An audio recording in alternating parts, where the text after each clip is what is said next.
روزے میں ہمیں یہ احساس ہوتا ہے نا ہمیں کوئی بھی نہ دیکھ رہا ہو، لیکن ہمیں یہ یقین ہوتا ہے کہ خدا تو دیکھ رہا ہے.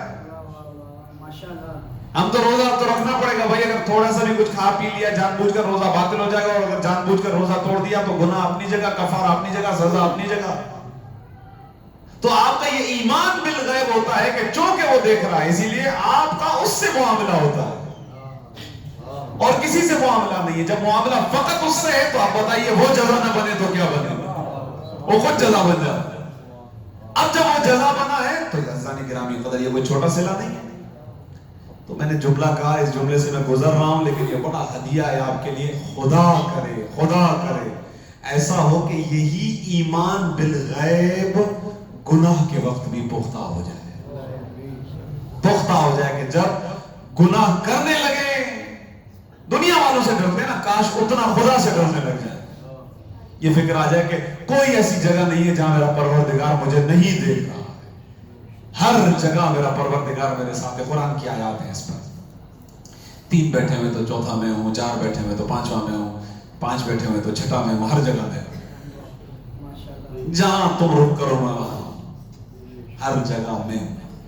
اگرچہ یہ جملہ سمجھانے کے لیے ایسا نہیں ہے کہ خدا ہر جگہ ہے.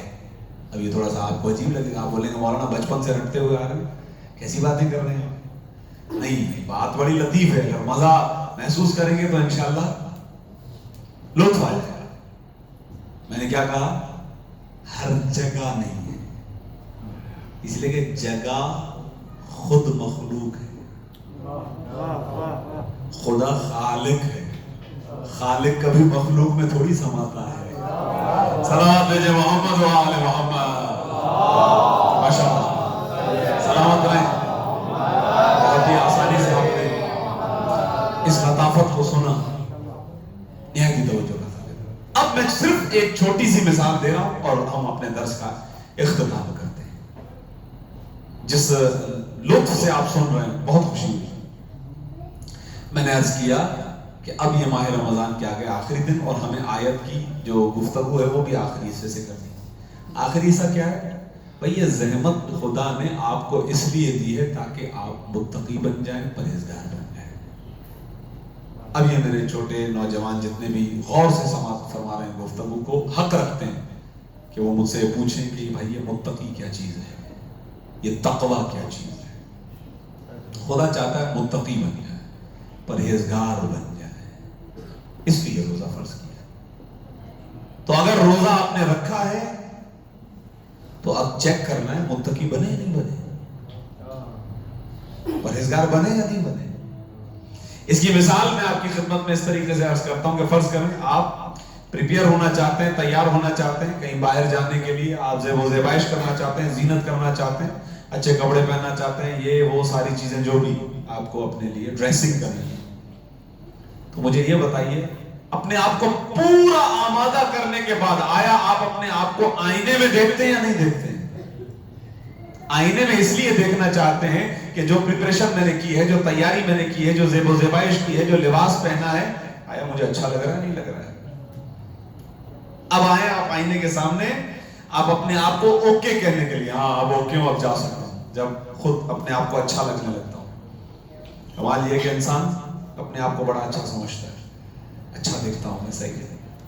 تو یہ ہے آخر میں آئینہ کیوں دیکھنے کے لیے آتے ہیں؟ تاکہ ہاں اوکے کہتے ہیں، ہاں بالکل صحیح ہے، جو میں نے زحمتیں برداشت کی تھی، جو کچھ بھی میں کر رہا تھا تیار ہونے کے لیے، بالکل اسی پوزیشن پر ہوں جس طریقے سے زحمت میں نے برداشت کی. بس یہ آخری دن متوجہ ہونے کے اس بات کی طرف کہ اللہ نے جو ہم پر روزہ فرض کیا، واجب کیا ہے، وہ تو اس لیے کیا تھا تاکہ ہم متقی بن جائیں، تاکہ ہم پرہیزگار بن جائیں. اب ماہ رمضان کے 23 روزے مکمل ہو چکے ہیں، اور ابھی 3 سے 4 سے 5 6 روزے فرض کریں، 29 روزہ ہو گیا، 30 روزے ہو گئے، جو بھی 4 5 دن 6 دن جو بھی روزے رہ گئے ہیں، ان میں ہمیں اپنے آپ کو چیک اینڈ بیلنس کر کے دیکھنا ہے آئینے کے سامنے جا کر کہ ہم متقی بنے ہیں یا نہیں بنے ہیں، پرہیزگار بنے ہیں.